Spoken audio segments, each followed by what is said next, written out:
Setelah 2 tahun vakum dan resmi bercerai, Ratu Feliza memutuskan untuk kembali berkarir di dunia akting.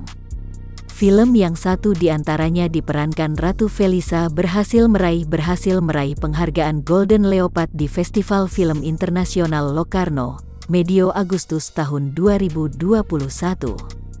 Mungkin sekarang lebih selektif, karena mau fokus di film dibandingkan sinetron. Aku itu milih skrip banget yang bagus, ucapnya. Kalau sinetron menguras waktu, aku udah nini-nini, udah gak kuat syuting sampai pagi, ungkapnya. Selain itu, Ratu Feliza menilai fokus berkarir di industri perfilman membuatnya lebih bisa mendalami sebuah karakter ketimbang sinetron kejar tayang.